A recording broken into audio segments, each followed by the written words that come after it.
உருளைக்கிழங்கும் சேர்த்து ஒரு அருமையான ஆம்லெட் தான் செய்ய போறோம். ஒரு முட்டையில ஒருத்தருக்கு தான் ஆம்லெட் செய்ய முடியும். ஆனா நம்ம இது உருளைக்கிழங்கோட சேர்த்து செய்யறதுனால 2ல இருந்து 3 பேர் தாராளமா சாப்பிடலாம். ரொம்ப டேஸ்டியாவும் ரொம்ப சிம்பிளாவும் செஞ்சு முடிச்சிடலாம். வாங்க இதை எப்படி செய்யறதுன்றதை பார்க்கலாம். இதுக்கு ஒரு உருளைக்கிழங்கு எடுத்திருக்கேன். இந்த சைஸ்ல எடுத்திருக்கேன். இதை நம்ம வாஷ் பண்ணிட்டு தோலெல்லாம் எடுத்துட்டு துருவி எடுத்துக்கணும். நான் இந்த மாதிரி சீவல்ல தான் சீவ போறேன். பாருங்க, இந்த மாதிரி துருவி எடுத்துக்கிட்டேன். இப்ப நம்ம இதை 2 தடவை தண்ணியில நல்லா வாஷ் பண்ணி எடுத்துக்கலாம். நான் வந்து நல்ல தண்ணியில தான் வாஷ் பண்றேன். இது மாதிரி நல்லா தேய்ச்சி கழுவிக்கோங்க. இதை தேய்ச்சி கழுவிட்ட பிறகு இந்த உருளைக்கிழங்கு வந்து கொஞ்சம் கூட தண்ணி இல்லாம நல்லா ஒட்ட பிழிஞ்சு இது மாதிரி எடுத்துக்கோங்க. இப்ப நான் இதை எடுத்துட்டு வந்துடுறேன். அடுத்த ஸ்டெப் என்னன்னு பாத்தீங்கன்னா, ஒரு பேன்ல 1 டீஸ்பூன் வந்து எண்ணெய் சேர்த்துக்கலாம். ஒரு மீடியம் சைஸ் வெங்காயத்தை நல்லா பொடியா நறுக்கியிருக்கேன். அதை இதோட சேர்த்து நல்லா வதக்கிடலாம். ரொம்ப வந்து கலர் சேஞ்ச் ஆகணும்ன்ற அவசியம் இல்லை. கண்ணாடி பதம் வந்தா போதும். பாருங்க, இந்த அளவுக்கு வதங்கிடுச்சு.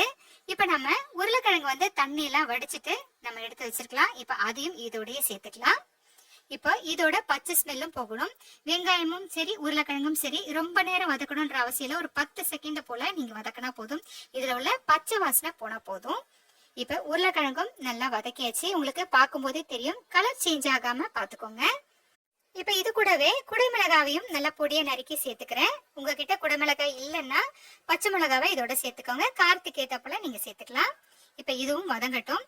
இதுல நான் உப்பு எதுவும் சேர்க்கல. இப்ப இது நல்லா வதங்கிடுச்சு. லோ ஃப்ளேம்ல வச்சு வதக்கிக்கோங்க. இது வதங்கினதும் நல்லா ஆற வச்சிட்ட பிறகுதான் நம்ம முட்டையோட சேர்த்து மிக்ஸ் பண்ணணும். இது ஒரு பக்கம் ஆறட்டும். அதுக்குள்ள நம்ம வந்து முட்டையை ரெடி பண்ணிக்கலாம். இப்போ ஒரு முட்டையை எடுத்து உடைச்சு ஒரு பாத்திரத்துல சேர்த்துக்கலாம். இப்ப இதை ஒரு விஸ்க் வச்சு நல்லா பீட் பண்ணிக்கோங்க. இது பீட் பண்ணதும் இது கூட தேவையான அளவுக்கு உப்பு சேர்த்துக்கலாம். நான் ஒரு 1/2 டீஸ்பூன் போல சேர்த்துக்கிறேன். 1/2 டீஸ்பூன் போல மிளகுத்தூள், ஒரு பிஞ்ச் அளவுக்கு மஞ்சள் தூளும் சேர்த்து இதையும் நல்லா மிக்ஸ் பண்ணிக்கலாம். இது மிக்ஸ் பண்ணதும் நம்ம ஆற வச்சு வச்சிருக்க உருளைக்கிழங்கையும் இதோட சேர்த்துக்கலாம். நீங்க சூடா வந்து முட்டையோட சேர்த்துட்டீங்கன்னா முட்டை வந்து அந்த சூட்லயே வெந்துடும். அதுக்காக தான் நல்லா ஆற வச்சு சேர்த்துக்க சொல்றேன். கடைசியா இது கூட கொஞ்சமா கொத்தமல்லியும் கருவேப்பிலையும் நல்லா பொடியா நறுக்கிருக்கேன். அதையும் இதோட சேர்த்துக்கலாம். இப்ப இது எல்லாத்தையும் ஒண்ணா மிக்ஸ் பண்ணிக்கோங்க. பாக்குறதுக்கு ரொம்ப திக்கா இருக்கிற மாதிரி இருக்கும். மிக்ஸ் பண்ண கொஞ்சம் இலகிடும். ஒரே ஒரு முட்டையிலே 3 பேருக்கு ஆம்லெட் போடலாங்க. இது சாப்பிட்ற நேரத்துக்கு நம்ம ஆம்லெட் போடலாம்னு நினைக்கும் போது ஒரே ஒரு முட்டை தான் இருக்கும். என்ன பண்றதுன்னே தெரியாது. இதுக்காக கடைக்கு போய் வாங்கவும் முடியாது. அந்த மாதிரி டைம்ல இது கூட ஒரு உருளைக்கிழங்கு சேர்த்து செஞ்சிட்டீங்கன்னா 3 பேருக்கு தாராளமா ஆம்லெட் செய்யலாம்.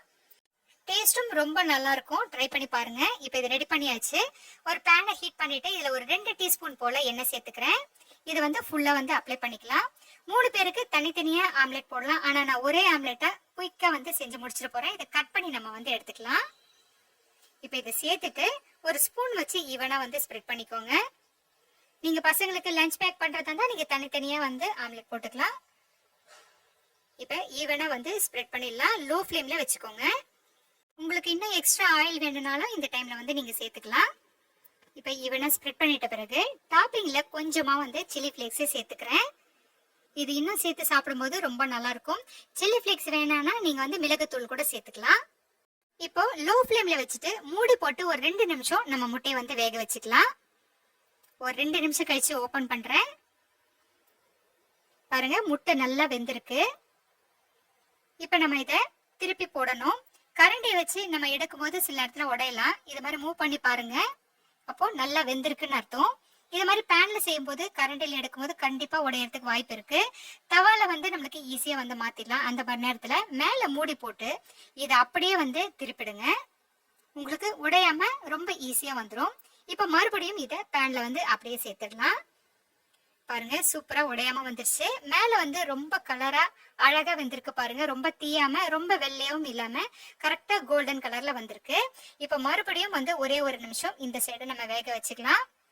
ரொம்ப அருமையான முட்டையும் உருளைக்கிழங்கும் சேர்த்து ஆம்லெட் வந்து ரெடி ஆயிடுச்சு. இப்ப நம்ம இதை ஒரு பிளேட்ல மாத்திட்டு கட் பண்ணி பார்க்கலாம். இப்ப நான் இதை ஒரே ஒரு ஆம்லெட்டா பண்ணிட்டேன். நீங்க இதை தனித்தனியா கூட இதை செஞ்சுக்கலாம். உருளைக்கிழங்கு சேர்த்திருக்கிறதுனால டேஸ்ட் வந்து ரொம்ப வித்தியாசப்படுமோ நினைக்காதீங்க. நிச்சயமா இல்ல, கண்டிப்பா வந்து டேஸ்ட் ரொம்ப நல்லா இருக்கும். இப்ப இதை கட் பண்ணிட்டு உங்களுக்கு காட்டுறேன். இந்த மாதிரி ஒரே ஒரு ஆம்லெட்டா பண்ணிட்டு நீங்க சின்ன சின்னதா கட் பண்ணிட்டு சாப்பிடும்போது ஒரு 2-3 பேர் வந்து ஷேர் பண்ணிக்கலாம். பாருங்க பார்க்கறதுக்கே ரொம்ப நல்லா இருக்கு, டேஸ்டும் நல்லா இருக்கு. இதை நான் வந்து உங்களுக்கு திருப்பி காமிச்சிருக்கேன். நம்ம சில்லி ஃபிளேக்ஸ் எல்லாம் போட்டோம் இல்லைங்களா, அந்த பக்கம் இது. ரெண்டு பக்கமே ரொம்ப கலர்ஃபுல்லா நல்லா இருக்கும். பாருங்க, நீங்களும் இதே போலவே செஞ்சு பார்த்துட்டு எப்படி இருக்குன்னு எனக்கு கமெண்ட்ல சொல்லுங்க. இந்த வீடியோ உங்களுக்கு பிடிச்சிருந்ததுன்னா லைக் பண்ணுங்க. புதுசா பாக்குறவங்க மறக்காம சப்ஸ்கிரைப் பண்ணிடுங்க.